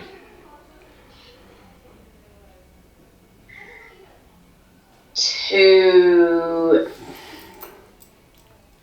bring people amazing food, to give them like a good food experience kind of thing, I think is what I'd start with. Yep. Erin, you're on mute, I think. Oh no, they're just... Yeah, sorry. That is not an accident. Oh, okay. Ooh, all right. We were just discussing Yeah. To bring the mouth party. Bring the mouth party. Yeah, it's like it's part of our sort of overarching brand is taste adventurer, sort of think sort of Indiana Jones mixed with Anthony Bourdain is kind of the vibe that we sort of, the overarching vibe we sort of try to have with our read about books on flavours of the stuff we make. Yeah. So that I guess outside of making money, to take people on this, to invite people into this taste adventure that we're having. Yeah. We want to share with people. Yeah. And Dave? Nothing as cool as that, but a lot of variations. I think something like we try to help creators build communities based around their content. Yeah. Dave's doing himself a disservice. We actually have a vision. It's to become the Shopify of membership apps, powering thousands of custom and beautiful digital platforms. So I feel like that's quite a good way of articulating what we're trying to do, apart from make money. Apart from making money, of course. All right, so, and I always say this is not a nice thing to say, no one cares. No one fucking cares. Like literally no one cares about your brand. No one gives a shit. So that's where we have to start. Telling you that's not true is a lie. And I always start at that point for my clients because no one cares. And as much as every single business I've worked with believes that their product is awesome and that if they just put a poster up, everyone will go and buy their product because it's awesome, and why would they not buy their product? That could be true, your product could be awesome, but no one gives a shit at this point. Right? So what I think is a really good exercise is for you three to ask each other about each other's businesses and try and explain why on earth you'd want their business. Like why on earth would this other person actually want your product? Because it has to be down to a level. I always used to, whenever I did anything, I always used to ask my sister what she thought of it. Because she has nothing to do with this world. But she was a consumer, and it wasn't like, and I know she's just my sister, but I'd always try and explain stuff that I was doing to her to see if she cared. Or she could care, because that's who we're talking to. Like people who just don't have anything to do with us, they don't care. So we need to put what we need to do is make our brands. We need to explain our brand to people in a way that they will care or understand really simply, right? So what does bring the mouth party actually mean? Like what does the shop what does that actually mean to people? And I think does that make sense? So I think maybe just spend 10-15 minutes chatting about like what it just can also help you clear in your head what your brand is, like what it is, what it does mean. Because I know that you all care about your brands, of course you do. I care about mine and I love it, but no one else cares, and it's really hard to get people to care because there's so much fucking noise out there. So it's just a really good exercise for you to go through and go, how would I sell this brand to, like how would Jennifer sell this to Nick? And then Nick can go, that doesn't make any sense, I don't understand, why would I want that? Like, I don't want your product. Do you see what I mean? Just do that. Just do that as a little exercise for yourselves. Yeah, well, I'd say, Nick, you would need my product. A lot of the time I say, well, if you have somebody hard to gift for, it's a good kind of gift for, not necessarily older generations, but like we've done a lot of sides of salmon for Mother's Day. People are gifting their mothers sides of salmon, smoke roasted salmon. It's not your basic kind of flowers, that kind of thing. So we've got that side of it. You're now a gift company. I know. See, it's hard, right? It's really hard. I know. And then I think, well, then you can put your salmon on platters and things. So you buy our product as a way to bring people together in social situations, like, you know, at Christmas time, or if you're doing a friend's brunch or something. I don't know. Is it a conversation piece? Is it a conversation piece? It kind of. I think so. Because It's like a social tradition. Right. Yeah. Like, it's traditionally made using traditional recipes and minimal ingredients, and it's fresh salmon that we use, never frozen, and it has just a better quality of product when you eat it in your mouth. It feels better in your mouth, because the frozen stuff just falls apart and is just soggy, where ours isn't, and it's that kind of thing. I love watching this. I'm loving. I'm curious. So I don't know. Native, is it okay for me to play a little bit of devil's advocate? Absolutely, yeah. Because like you just said 4 different things that I could believe in your brand, and like everyone says the same shit. My product's the best. That its quality is the best. Like everyone says that. Why am I going to believe you? Yeah. Right. So do it. I want devil's advocate. I want you to be mean about each other's brands. I want you to pull them down, because that's the way we'll get to the point that we need. Yes, cool. Please. So one of the things that I don't understand is, what's the difference between hot smoke versus cold smoke? Do you guys use chemicals when you're cold smoking things? I try and live a very healthy lifestyle. So for me, I want to buy a product where, I want to know exactly what's in it. And also being a passionate fisherman, bit of a giveaway, I've got some reels over there. I smoke fish. I haven't smoked fish in years, but no.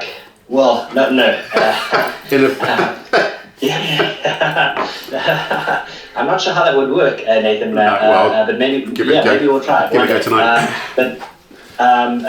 But one of the things that I remember failing on terribly is actually ruining my smoker with methylated spirits, and then the whole fish tasted like methylated spirits. But that was like many years ago. But so what I'm trying to understand is there's every big retailer sells salmon, like average salmon and premium grade salmon. Why should I buy your side of salmon and not go to Faro? We're going to be in Faroes. Anyway, salt, sugar, smoke. That's it. It's all that's in our salmon. Salt, sugar, smoke. No chemicals, no preservatives, no nitrates. And salmon is in there as well, obviously. Bacon. So it's better than bacon. No nitrates. That's right. Yes. I'm not going to get cancer. It's healthy. It's just the basic natural ingredients. Hot smoked salmon. It's wet brined in liquid, in water, and then we just cook it, and then natural oak smoke. Our sawdust, my father-in-law makes here on farm, and that's just from the wilderness of New Zealand. And cold smoke is kind of the same thing. It's dry brine, so just salt and sugar on it, and then we rinse it, and then we run a cold smoke over it, so it's not cooked. Has nothing else done to it, just cured for 12 hours and then smoked. Why? For 20. Why? Why that? Why that way? Why do you do it that way? Why don't you just do it with chemicals? 'Cause it's way easier. Because it's healthier than using chemicals. It's the traditional, one of the traditional ways that people make it, because it's healthier, it's easier, it's simpler. There's no chemicals in it, and I find it hard to say that because I'm okay with some chemicals. Like I'll eat bacon and nitrate. We're not talking about you. We're talking about your brand. And yeah, but I guess that's why, because it's more natural and it's healthier. Okay. Using just so there's a lot of traditional stuff you're talking about, like, and also with the social aspect of it, it does feel traditional. Yes. What, in that respect, is your audience traditional? Is our audience a traditional audience? Yeah, like is it? Yeah, who's buying your product? Are they older people? Are they younger people? Do you know? It's a mix, I guess. It's mostly, it starts out, I think, as an older person product. So the people, 50 to 65 or 70 kind of thing. But then it's kind of being passed down to the younger generation. So people my age, that 35 to 45 are now buying it because their parents would bring it out and are passing the tradition of this product on. Yeah, it does feel there's a lot of that sort of, no, that's good. That's a good thing. That's a good one way to look at this would be like, not, I don't mean old fashioned in a funny way, but just those values of like dinner time and purity and, like the social aspect of that feels kind of a nice area to explore, particularly if your audience is that slightly older audience that's having things handed down. It's like family and passing things, like that. That's quite a rich area, I think. Yes, yeah, makes sense. To start as a purpose for you to exist, like you have the values that you have are that wholesome rose tinted glasses kind of. Do you know what I mean? Like that's where you sit in my head at the moment. That's kind of where you sit. Yes. Which is different to the like talking about the food. Like you're not talking about the food. You're not talking about the quality. You're just going. It's wholesome as fuck, right? The whole thing, like the food and the social occasion you have it in, and all of that is a real wholesome kind of world. So maybe that's somewhere we can start. Should we try, Nick? You can try and sell your business to Erin's team there. Give that a go. This is going to be interesting. So Nathan, am I allowed to ask a couple of clarifying questions? Am I selling VidApp to Erin in her current capacity, or am I selling to Erin as a content creator? And both of those things. I assume that she's a content creator because she's got a business and she might want to create some content for that business that she might want to host or use you for. Yeah, give it a go. Okay. Oh, geez, no pressure. Dan's watching. I've got the boss in the It's not a test, bro. It's not a test. It's a means to an end. So Erin, VidApp, what we do is we build beautifully crafted apps for content creators. The beautiful thing about having your own personal branded app is that you own the content, you own the space, and you own the community that comes with having your own personal branded app. VidApp is a technology partner. We make building apps, managing and maintaining apps really simple and easy. So that frees up your time to be able to actually focus on building content and creating content, which is really important. The beautiful thing about having a personal branded app as well is that it's always on 24/7. So currently I can see that you guys are in the shop at the moment. The shop has trading hours. So in essence, you're only generating revenue from 9 till 5, 9 till 4, maybe on the weekends from 10 till 3:30. Where if you're creating content, that content is always on and it's always available 24/7. So if you're producing content and you decide to put that behind a paywall, you're generating revenue in a passive way 24/7. So that's the type of value add that's first of all taking the decision to build a content, an app for your content to go in and to be able to own that space. The other thing as well with having your own branded app and owning the space is that you're not dependent on third-party platforms like YouTube and what YouTube's ad revenue terms and conditions would be about. You get to own the space and you get to dictate what the content looks like, how you'd like to engage with your community members, etc. And of course as well, a subscription model, if you do decide to go down that road, is also really, really easy and simple. We've built out a whole bunch of technology features that enable you to also drive like subscription acquisition, so increasing the number of community members that are actually paying you guys to come onto the app.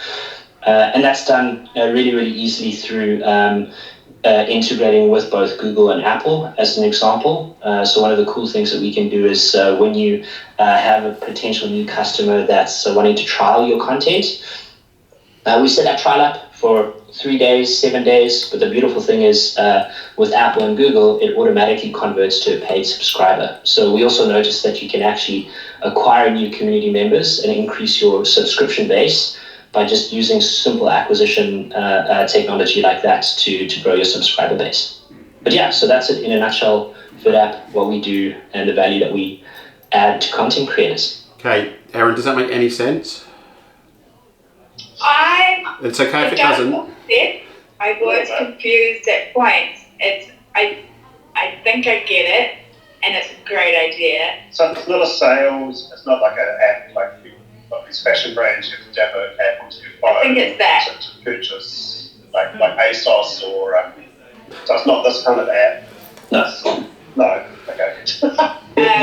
The easiest way to think of it is if you've ever downloaded a fitness app, so where you want to do like a 90-day challenge or subscribe to a yoga app, that's the type of model and apps that we build. Right, okay. And you don't do the content, we do the content. Correct. We're simply just a technology partner. Right. Yes. And clarification on the end section of the subscriber acquisition. Yes. What was that about? Okay, so obviously if you... That makes sense. Yeah, people are. So if you're wanting to go down the road of having a subscriber base where they pay you a monthly subscription of whatever it would be, $10 or $20, obviously you want to grow that base to 50,000, 20,000, 100,000 subscribers. And again, simple unit economics, if you're multiplying $20 by 50,000 subscribers, that's how much money you make on a monthly basis. So it's incredibly lucrative to be able to do that. So we want to also just make it incredibly easy and a low friction point for people to test drive your content and then to automatically become a subscriber. Would I be right in thinking it's like Netflix, but my Netflix? Exactly. So I basically, it's like you have, like when you get to Netflix, there's a number of shows and there's stuff that's, well, obviously Netflix is all paywalled. You offer the same thing for me. So I can say, if I'm a yoga teacher, I can have some teaser content, and then I've got a layer where I can then subscribe to a channel, or I can just buy an individual thing or whatever I want to do. So the brand, for a chocolate company, you could go like, here's our top 4 chocolate recipes, and here's some other recipes underneath that I'm going to charge you for to show you how to make chocolate. That's it? Yeah. Correct. And then, for example, we can do other things. You know, if Jennifer decides that she's now actually going to do a live broadcast and show us how to hot smoke a fish, we've got technology to do the live broadcast. But exactly like that. It's Netflix for your own brand. And why? What's your why? Why? Why did you do that? Why would we do that? No, why did you do it? What was like, why have you done this? Why have you done this thing? Other than making money, other than to make money, why have you done it? Why do I believe you? Why do I believe in you? Why do I back you? So Dave can talk. Why we're like geeks. I like to think this is cool geeks, but we're basically geeks, and this is an awesome opportunity. We would like to help you as an online creator or influencer to build an awesome business based around this. Yeah. Why do you want to help them? Nathan, I think for me the why is around, you mentioned it a little bit earlier in terms of being so much noise around at the moment. Building brand-specific apps allows people to cherry pick and select the noise that resonates with them. and engage in communities that and content that actually interests them. So allows people to strip out the noise and focus on content that they believe is adding value. And again, our hunch is, content is only going to get bigger and bigger and more, so it's going to get noisier and noisier. So, and again, thinking of the Netflix analogy, we started with Netflix, and now you've got Netflix, Disney, Amazon Fire, etc., etc. This is only going to grow, and it gives people, the customer, the opportunity to cherry pick and choose what content they'd like to engage with. Yeah, but still, that's not a why. Is it? What did you see a problem? Like, have you had loads of content creators come up to you and go, "I really want this"? Or like, what is it? Why did you do it? Or is it literally just you were fucking around and it happened and then you just did it? It doesn't matter. I'm just interested. I want to know because it might give us a foundation. Yeah, it was 10 years ago. I was like, saw online video and was poking around, and you couldn't sell video then. So then we started, creating a platform where you can sell video. Right. And do you think, because the way you describe it is, it's confusing because you talk about it being an app, and I think in your world that makes sense, but in the other people's world, apps are like, I don't know, Messenger, or it is confusing. Is it? Hang on, I'm getting confused in my head about what I'm saying. Is it like a are you helping companies like build their own exclusive communities, like to share with people? That's like one of the components of what our technology does.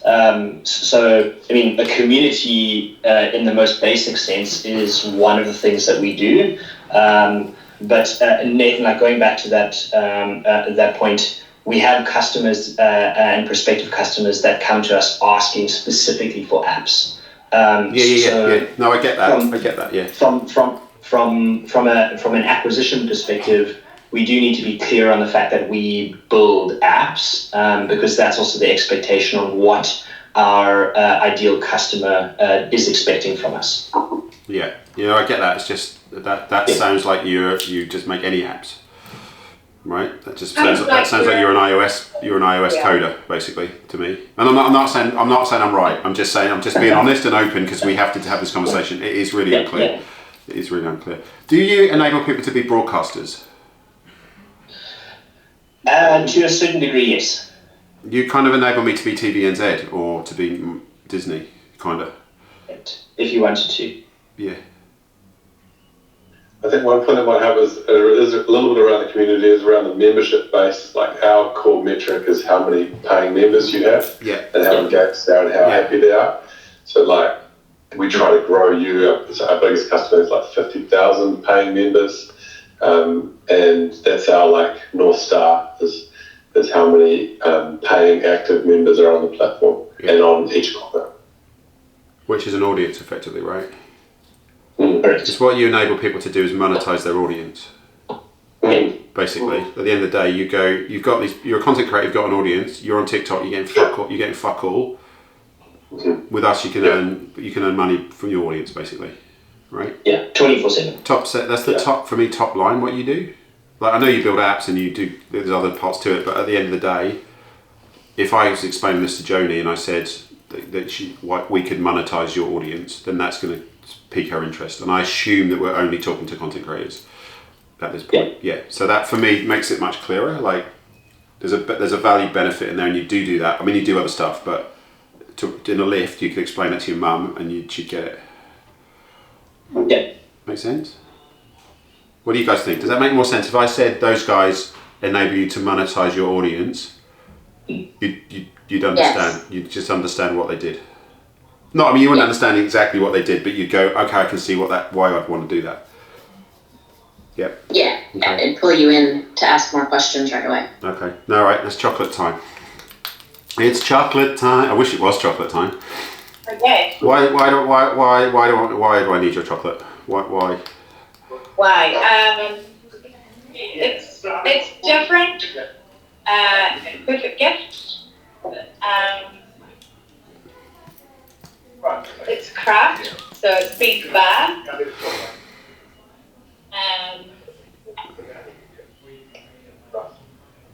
you're supporting local cacao, not local cacao growers, but Pacific cacao growers. Yeah.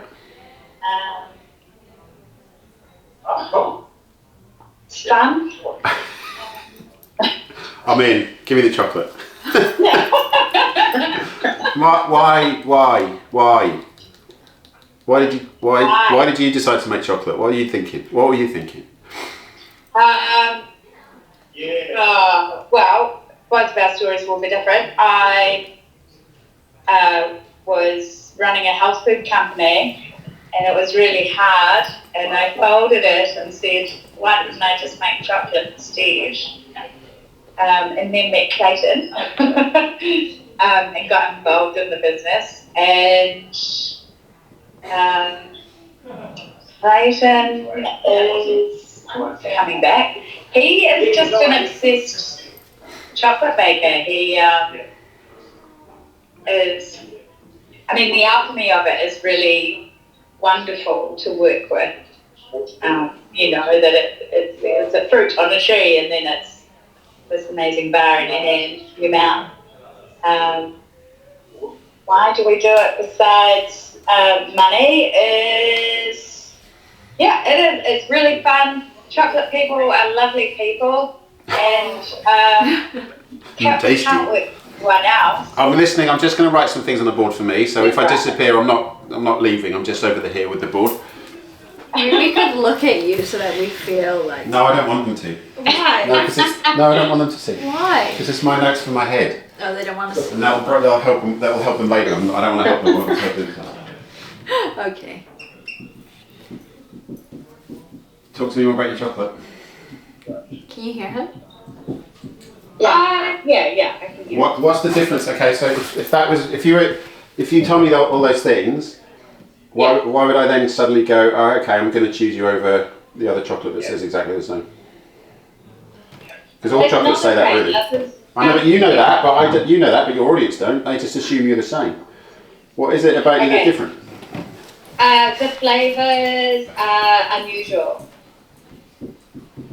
Right. Why? It's not boring. I always have a thought that life should be fun. Our flavours are exciting. So, I mean, we've got a Mistress Tahini, which is oat milk and sesame. We've got a breakfast bar, which is coffee and croissant. We've got a Drunken Donuts, which is cinnamon, donut and rum. So you don't sell chocolate, do you? We You don't sell chocolate. No, you don't. You sell flavour. We sell flavour. You sell flavours. Like, you don't sell chocolate, because chocolate's just dairy milk. I buy that from I love dairy milk. I'm sorry, I do. That's chocolate. Like, you selling something else. You're selling beyond chocolate. You're selling flavour and taste and combinations that no one else does. And that's different. That's a different thing. We're inviting people to come with us on this taste adventure. Yeah. Like, it's like a I selling. I love that you said alchemy, because it is. Like, that idea of chocolate alchemist or taste alchemist is a really nice proposition for you as a brand. Because I think that's what you are. And you can put chocolate in there, but for me, like, having read and like thought about it, like, you don't seem to sell just chocolate. Because chocolate's just like shit, right? You sell something that, well, you know, like Cadbury's is shit. I love it, right? I grew up on it. I love it, but it's just a bar of boring sugar. It's just a bar of sugar. Whereas you're not selling that. You're selling the thing that's more, which is all the stuff that you talk about. And that's much more interesting to me as a consumer, because I imagine your audience are not people like me. Like, I don't like fruit in chocolate. It's a bad thing. It's bad. Apart from fruit and nut, I like fruit and nut. I know I'm a terrible person, I know. I like fruit and nut, but if it's like raspberry or something, I don't like it. It doesn't work. So you're not talking to me, you're talking to people who have better palates, more interesting palates, and probably more explorative around their chocolate choices. But we don't want to. We want to have a broad reach as well. You know, we don't want to be too pigeonholed. No, but I think, to be fair, I think like what you all probably need to do is go after your core first. Like, there'll be, like I say, there's a core audience which is a real sharp target, There's a secondary audience which is a bit wider, and then there's mass. And in order for any brand to succeed, you have to go get your groundswell at your core, and then you spread out to your middle, and then your mass comes. So I think I wouldn't worry. Again, no one cares. So you have to target the people that are most likely to care, and that's probably quite a small amount of people to begin with for any brand. Like Nike targeted specific tiny people when it started, because no one fucking cared about Nike. No one cared. No one wanted Nike. They had other shoes. They had Converse to play basketball in. Why would they have Nike? So they went after a specific audience, and then it follows. You're not going to be able to go target mass, because you'll end up saying nothing. Right? You need to go, these are my values, and I stand for these things, and these people are interested. And once they're on board, then they'll be easier to then move to the next level and broaden it. But if you go and say to everyone, you go and say, these are my specific values, then you're going to hit no one, because you're going to have to temper it down to fit within like an old person, a young person, and a vegan, and a dun-da-da-da-da. Like it just gets confusing for people. So it's really important to target and start, and you are almost like doing the opposite of what you want to do, but that's the way to build your brand. You're never going to build it if you just go straight into the big pool, because no one's going to care. So you need to find those people that do care a little bit, or more likely to care first, and nail them, and then you can expand. Because eventually, I imagine if you're big enough, you'll become like a Cadbury's, where you'll have a factory, right? If you think about it, you'll then, like the salmon, the same. Like you'll end up having a factory, and you'll be fighting exactly the same battle that you now, like, do you know what I mean? You'll be the reverse battle, because you'll have how do I mass produce my salmon and not put chemicals in it? How do I mass produce my chocolate and not make it handcrafted? So I think that's the other thing you got to think. We were always not going to be an advertising agency, and we're going to end up being an advertising agency. And we were anti-advertising agency, but that's where we'll end up, because it's just the progression of our business. As you grow, you have to do that stuff, right? We can't just do the services we do now, because we'll never become a bigger business, and that Stan wants us to be a big business. So we can't just offer like these little bespoke services and grow into a huge business. So you have to, do you know what I mean? So cool. Okay, so if and I've just written these down. If we said that your taste alchemist, and then these aren't right, but as a purpose, your purpose is taste alchemy. Is your brand purpose? And I know, and this isn't finished, but this is just like to get us to go to the next phase, because there'll be more work to do on this. And then monetize audience, right? And then and yours is really, I think yours are harder, but there's something to do with traditions and like the handing down and the. Yeah. Do they sound like, to all of you? Do they sound more clear than where we started? Like much more clear about where we started. When I got you to explain each other what you did, it was a fuck up basically. It was a hodgepodge. It was just a hodgepodge of stuff because you're so close to it, and that's totally understandable and not wrong.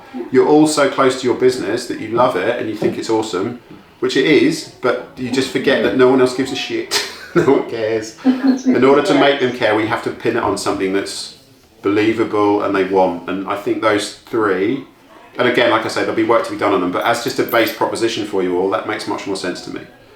Right? You're selling traditional values, you're selling alchemy, taste alchemy, and you guys are selling eyeballs, effectively. Does that make sense? Yes. And tell me if it doesn't. Honestly, tell me if it doesn't. Tell me. I'm not precious. Just sort of write down. That makes sense for us. Yeah. Cool. All right. So, where are we at? 10 o'clock. Does everyone need a wee or anything? We're all good?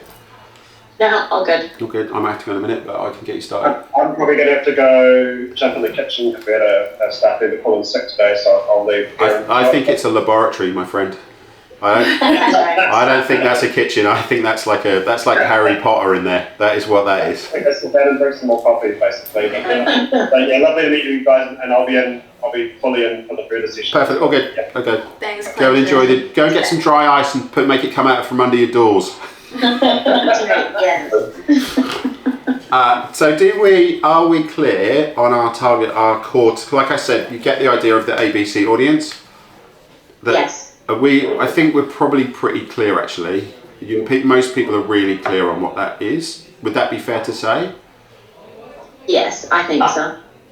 I'm not 100% clear. Nathan, to be perfectly frank with you, I think the reason I say that is monetizing audiences is one of the things that we do, and monetizing the audience is the result of the technology that we build. Yeah. So like I like the phrase like we monetize audiences, but like going back to like so what, who cares? So what, who cares? What, for monetizing audiences? Again, like I mean, then it puts us into the same bucket as a Telegram, a WhatsApp, a Facebook, etc. Like I just feel that it's not. When you say that, what do you mean? It puts you in the same bucket as a Telegram or a Facebook? Well, what does YouTube do? Yeah, but what do they say? But there's a difference between what they do and what they say they do. Yeah, but I mean, YouTube is monetizing an audience. Yeah, but do they communicate that to? YouTube doesn't have a mobile application. YouTube doesn't have branded like a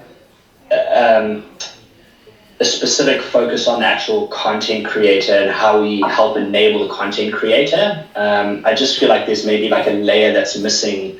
That's missing there. Yeah, no, I don't. This isn't something we're ever going to. The proposition never goes out into public. It's not a thing that we put on an envelope. It's not a tagline. It's not a tagline. Sure. The proposition is just a thing that when you explain it simply to someone. Is that YouTube? Yep. Yeah. So YouTube's mission is to give everyone a voice and show them the world. Is what they say their mission is.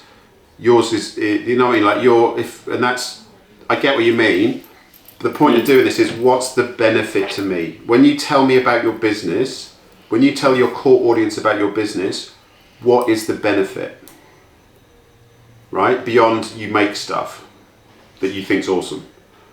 What's a real tangible thing? Like taste alchemy is a tangible thing that I'm keen to find out about.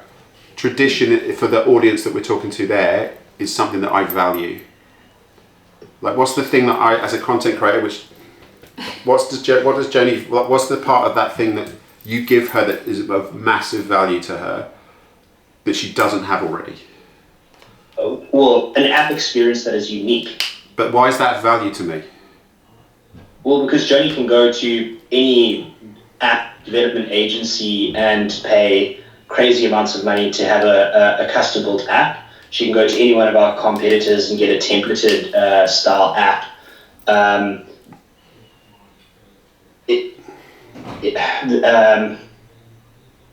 That becomes like simply just a tool that Joni then uses. And yeah, I don't see us as just being a tool to monetize the audience, if that makes sense. Yeah, no, mate, I totally understand what you're saying, and I get it. It's just that for me, it's the other way round.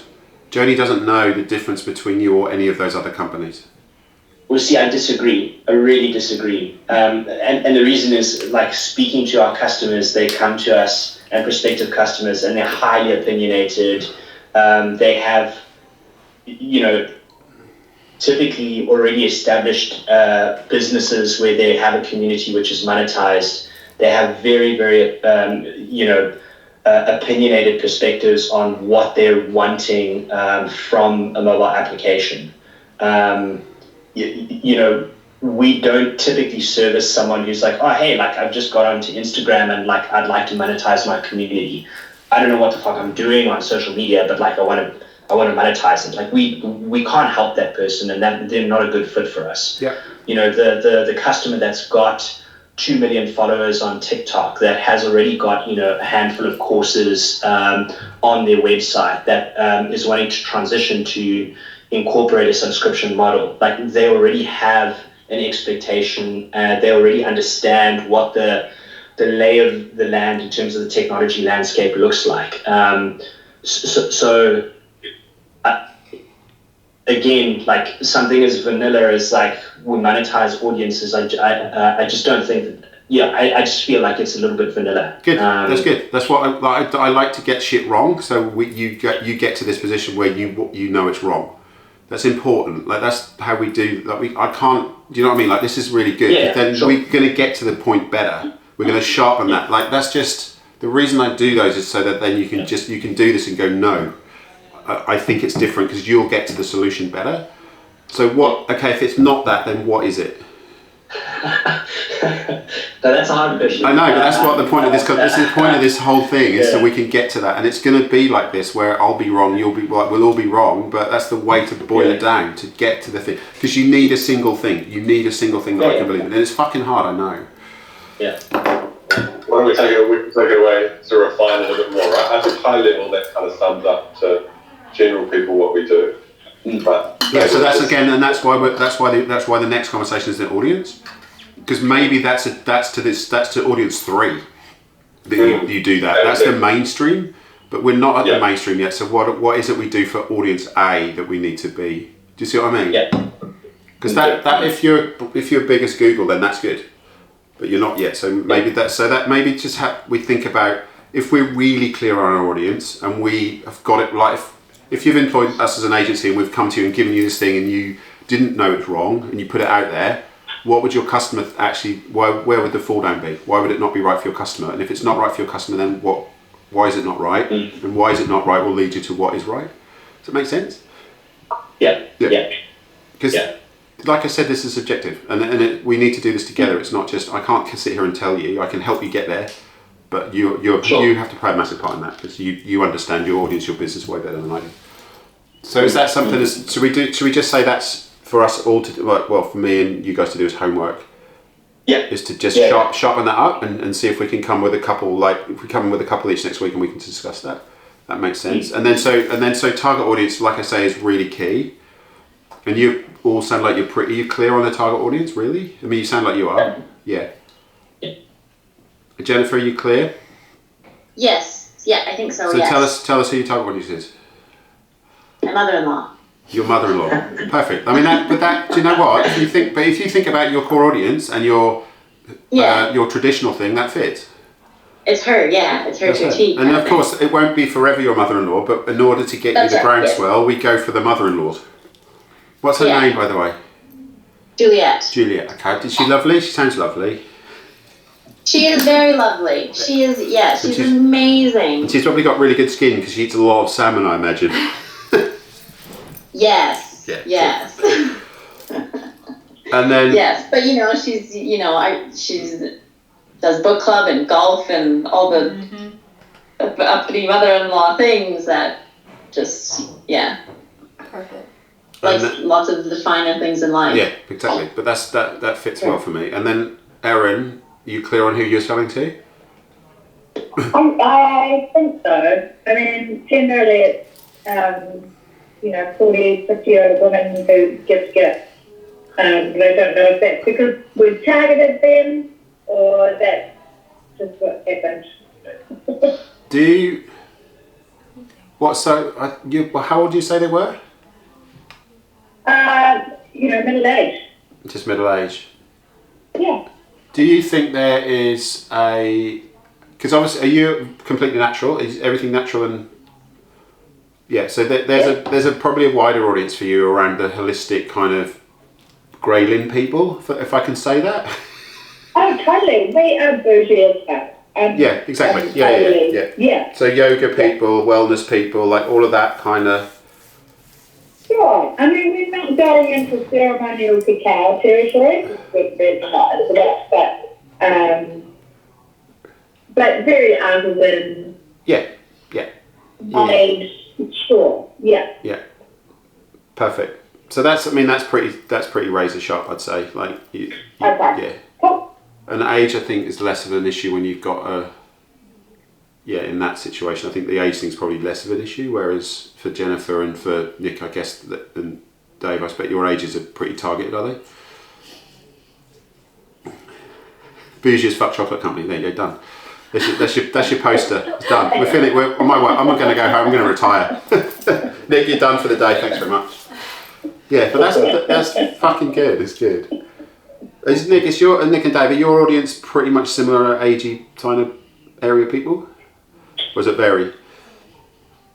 It varies. We have content creators that target an audience middle-aged, like 40 to 60, 40 to kind of 70, and then we've got content creators that are anyone from like 18 to like mid-30s, and then we also have content creators that focus on children as well. Right. But the people that come to you to build the apps, are they around the same? Probably 30 to 40. But yeah, like mid-30s. Yeah, cool. So that again, I assume that would be because the business will be at a point where they're young because they've got this technology thing, but they're not old, they're not experienced like that yet. Cool, because that's good. Because I think that's your audience, isn't it? It's not necessarily the content creators at this point. Yeah. Your audience is more around the people that are going to come to you to build the things. So they might be content creators, but they're not like you're not going for the mass. You're going for the savvy guys who get it and they understand and cool. Okay. Great. Yeah, typically they have like 100,000 followers or more. Right. Yeah. The mid-30s. Okay. Yeah. Boom. What? Interesting. Yeah, that's interesting. Okay. I might just have to nip to the wee. Yeah. So that's Joni. Let's have a 2 minute. Let's have a 2 minute. 5 minute. 5 minute. 2 minute. 3 minute. Any minute. So the 3 We'll minute. just see when everyone. So have a 3 minute regroup, and then we'll be back at whatever the time is in 3 minutes. Sounds good. 10, 11, Sounds 10, good. 12. Okay. Thanks, team.